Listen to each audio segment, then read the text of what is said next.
সময় সংবাদের নিয়মিত ইফতার বাজারে স্বাগত জানাচ্ছি। আমি তোহা খান তামিম।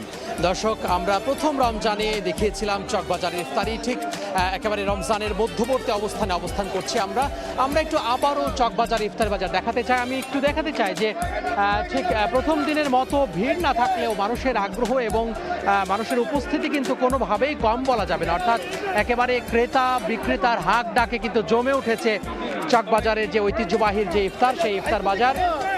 এবং বলা যায় যে এখানে ক্রেতারা একেবারে বিক্রি করছেন বলা যায় স্বাচ্ছন্দ্যে। অর্থাৎ সারাদিন রোজা রাখার পরে একজন রোজাদার ব্যক্তি পুরান ঢাকার যে ঐতিহ্যবাহী যে ইফতার, সেই ইফতার নেয়ার জন্য তারা চলে আসছেন। একেবারে বলা যায় ক্রেতা বিক্রেতার হাক ডাকে জমে উঠেছে ইফতার বাজার। বড় বাপের পোলায় খায় ঠোঙ্গা ভরায় লয়ে যায়, এভাবেই কিন্তু তাদের যেই ট্যাগ লাইন, অর্থাৎ তাদের স্লোগান, এই বিশেষ যে ইফতার আইটেম রয়েছে সেই বিশেষ ইফতার আইটেমে তারা এভাবেই বিক্রি করছেন। এবং বড় বাপের পোলায় খায় এটি নিয়ে যাচ্ছেন বিভিন্ন প্যাকেটে করে। অর্থাৎ যদিও এই বড় বাপের পোলায় খায় বিভিন্ন যে ইফতারির উপকরণ রয়েছে, সেই উপকরণের যে সংমিশ্রণ, অর্থাৎ সম্মিলিতভাবে একটি সংমিশ্রণ করার পরে কিন্তু এই যে বিশেষ খাবারটি, সেই খাবারটি গড়ে ওঠে।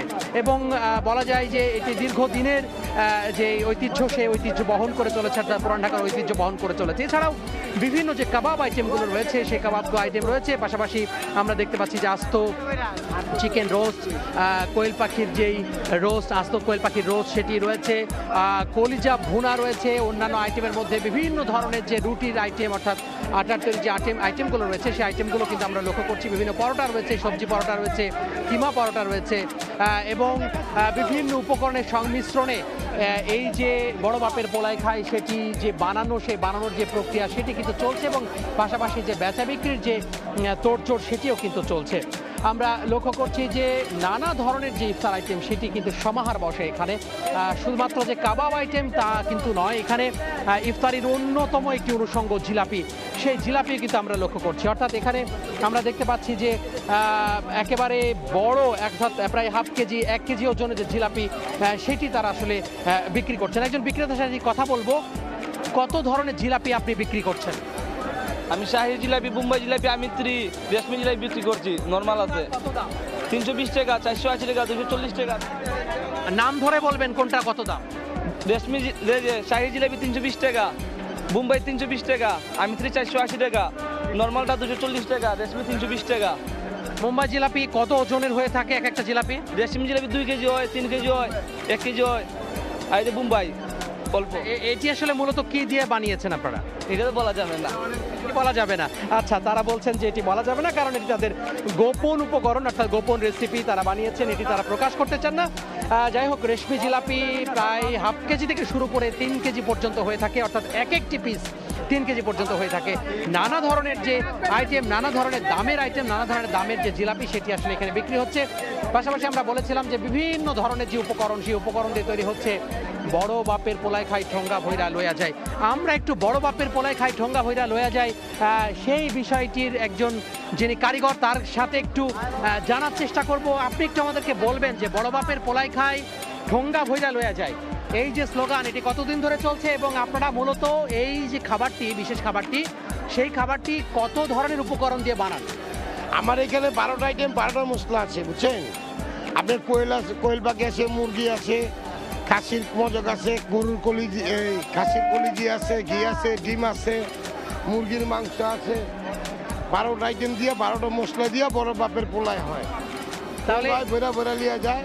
এটা আমার দাদা বিক্রি করছে, এখন আপনি বিক্রি করছেন। এখন আমার বড় ভাই করতেছে, আমরা করতেছি, আমার চাচা করছে, আমার ভাতিজা করতেছে। কত করে বিক্রি করেন এটি? এটা 800 টাকা 1 কেজি। 800 টাকা কেজি। কেজি। আচ্ছা, অসংখ্য ধন্যবাদ। এই যে বড় বাপের পোলায় খাই, বলছিলাম যে বিভিন্ন উপকরণের সংমিশ্রণে মূলত এটি আসলে বানানো হয়। পাশাপাশি আমরা দেখেছি যে অন্যান্য সুতি কাবাব আছে, সুতি কাবাব তারা তৈরি করেন। এছাড়া আমরা লক্ষ্য করছি যে বিভিন্ন ধরনের যে গরুর মাংস এবং মুরগির মাংসের আচার এখানে বিক্রি করা হচ্ছে, সেটি তারা নাম দিয়েছেন। কি কি ধরনের আচার এখানে পাওয়া যাচ্ছে এবং দাম কেমন? মুরগি 130 বক্স, আর গরু হলো 150। চিকেন যে আচার তারা বিক্রি করছেন 130 টাকা বক্স, এবং গরুর যে আচার সেটি 150 টাকা বক্স। তার একটি বক্সে কতটুকু থাকে? 100 গ্রামের উপরে থাকে। 800 গ্রাম? 100 গ্রামের দুঃখিত, 100 গ্রাম।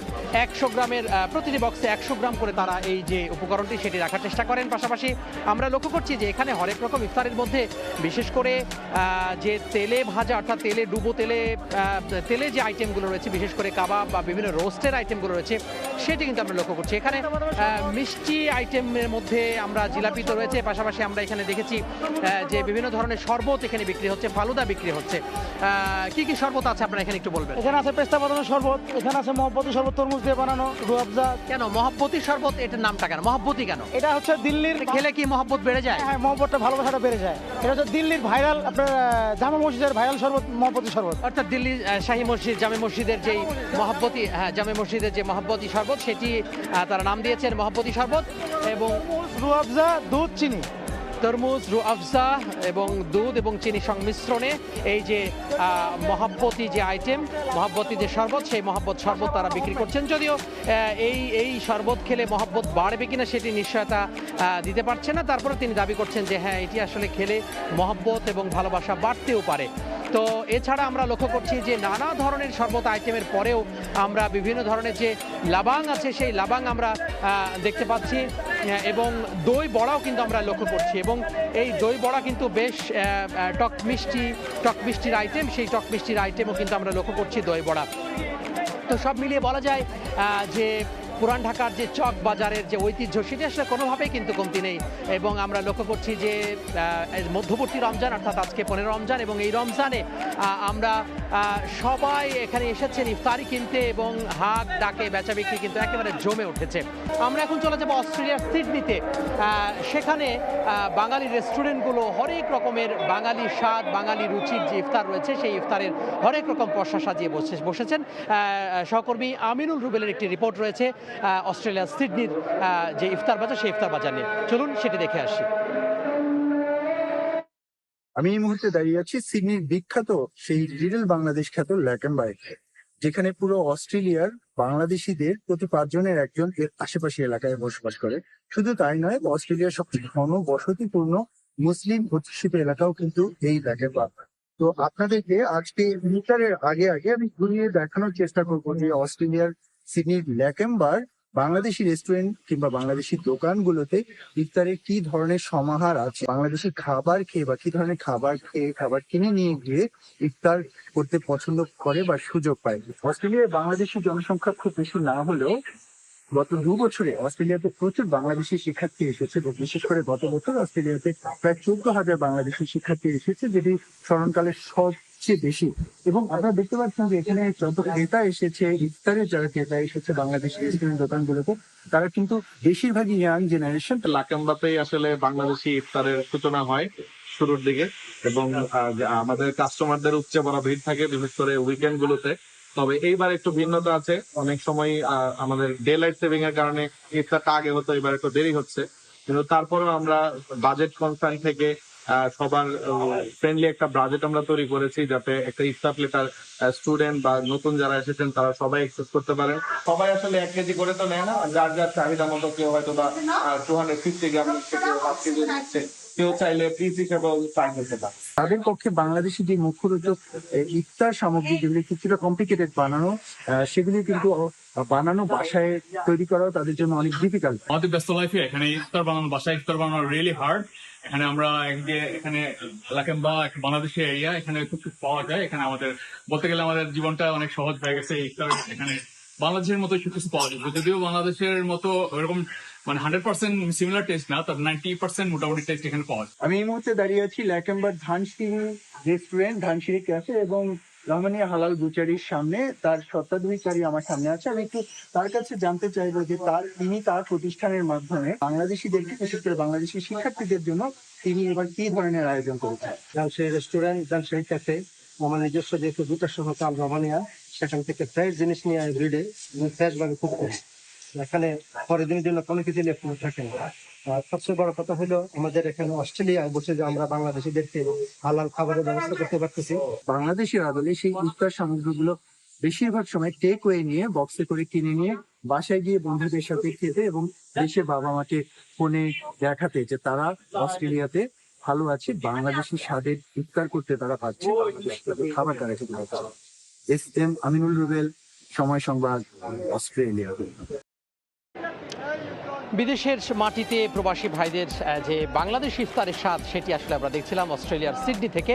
আবারও ফিরছি পুরান ঢাকার ইফতার বাজারে, এবং আমরা এতক্ষণ দেখাচ্ছিলাম পুরান ঢাকার ইফতার বাজারে যে নানা ধরনের যে তেলে ভাজা আইটেম কিংবা বিভিন্ন ধরনের কাবাব আইটেম, অতিরিক্ত তেল চর্বি জাতীয় যে ধরনের খাদ্য খাবারগুলো রয়েছে সেগুলো, কিন্তু এখানে কিন্তু বিভিন্ন ফল বিক্রি হচ্ছে, কেটে কেটে বিক্রি হচ্ছে, আস্ত বিক্রি হচ্ছে। আমরা লক্ষ্য করছি যে এখানে আনারস রয়েছে, তরমুজ রয়েছে, খুবই জনপ্রিয় ইফতারি আইটেম, এবং যেটি বাঙ্গি বলা হয় সেই বাঙ্গি রয়েছে, পেয়ারা রয়েছে। পাশাপাশি এখানে নতুন করে একটি ফল সংযোজন করা হয়েছে, সেটি হচ্ছে বিটরুট, যেটি স্বাস্থ্যের জন্য অত্যন্ত জনপ্রিয় এবং অত্যন্ত উপকারী বিটরুট। সেই বিটরুট যে ফল সেটি আসলে কেটে পিস করে এখানে যে প্লেট রয়েছে সেই প্লেটে বিক্রি করা হচ্ছে। আমরা একটু কথা বলবো, জানার চেষ্টা করব প্রতিটি প্লেট আপনারা কত করে বিক্রি করেন? জি ভাই, আমরা প্রতিটি প্লেট 50 টাকা প্লেট বিক্রি করি। কি কি আছে, কি কি আইটেম রয়েছে? এদিকে খেজুর আছে, আনারস আছে, তরমুজ আছে, বাঙ্গি আছে, পেয়ারা আছে, বিট বল আছে, মালটা আছে, আঙ্গুর আছে, ঠিক আছে, 10 আইটেম আছে, ঠিক আছে। এটাকে নাম বলা হয় 5 আইটেমের প্লেট, ঠিক আছে। বিভিন্ন আইটেমের যে ফলের প্লেট, সেই ফলের প্লেট সাজিয়ে তারা এখানে বসেছেন, এবং আস্ত যে আইটেম সেটিও কিন্তু, আস্ত যে ফল রয়েছে সেই ফলটাও কিন্তু তারা নিয়ে যাচ্ছেন। একজন ক্রেতার সাথে একটু কথা বলতে চাই, যিনি পুরান ঢাকার বাসিন্দা, তার সাথে একটু কথা বলবো, জানার চেষ্টা করব যে কি অবস্থা, মানুষের আগ্রহ উদ্দীপনাতে কোনো অংশ আসলে কমে নেই? আসলে আজকে 14 রোজা, আজকেও ঠিক একইভাবে উদ্দীপনা এবং উৎসাহ আমাদের মানে ইফতার নেওয়ার জন্য। আর বাসায় সবাই মানে অপেক্ষা করতে থাকেন যে এখান থেকে ইফতারি না নিয়ে গেলে মনে হয় না যে আজকে রোজা হয়েছে। তো তার ধারাবাহিকভাবে প্রতিদিন আমরা এখান থেকে ফ্রুট নিয়ে যাই। ফ্রুট একটা স্বাস্থ্যকর খাবার, এবং বড় মাপের পোলা খাওয়ার পর বড় মাপের পোলা আমরা যে নিয়ে যাই, বা আপনার কাবাব নিয়েছি, বিরিয়ানি নিয়েছি, এগুলো নেওয়ার পর ফ্রুটটা খেলে আর কি বা হেলথের যে বিষয়গুলো বা বাসায় যে মনে হয় যে একটা পরিতৃপ্তির ব্যাপার। অসংখ্য ধন্যবাদ আপনাকে। কথা বলছিলাম একজন পুরান ঢাকার যে বাসিন্দা তার সাথে, এবং জানার চেষ্টা করছিলাম যে আসলে তাদের যে ভাবনা বা তাদের অনুভূতি এই ইফতারকে কেন্দ্র করে। সারা ঢাকা শহরের মানুষ তো আসেনি, তারাও কিন্তু আসেন, এবং তারা মূলত বলছিলেন যে তাদের এই ইফতার বাজার না হলে বা তাদের এই ইফতারের আইটেম না হলে কিন্তু আসলে চলে না। তো সেক্ষেত্রে বলা যায় যে প্রতিদিন ইফতার বাজার আমরা চেষ্টা করে থাকি যে ঢাকার বিভিন্ন ধরনের এবং বাংলাদেশের বিভিন্ন ধরনের অনেক রকমের যে ইফতার বাজার, সেই ইফতার বাজার আপনাদের দেখানোর জন্য। পাশাপাশি একটি কথা কিন্তু বারবার করে স্বাস্থ্য সচেতন মানুষ এবং বিশেষজ্ঞ চিকিৎসকরা বারবার করে বলছেন, একজন রোজাদার ব্যক্তি সারাদিন রোজা রাখার পরে যার পেটটি খালি থাকে, যেহেতু তাদের পাকস্থলী খালি থাকে, সেজন্য অতিরিক্ত তেল চর্বি জাতীয় খাদ্য খাবার যেন সে গ্রহণ না করেন, এবং গ্রহণ করলেও সেটি যেন খুবই হালকাভাবে গ্রহণ করেন, সেটির ব্যাপারে সতর্ক করছেন এবং সচেতন হওয়ার জন্য বারবার করে কিন্তু রোজাদার ব্যক্তিকে বলছেন। তো এই ছিল আজকের ইফতার বাজার। দেখা হবে আগামীতে আবারও কোনো ইফতার বাজার নিয়ে।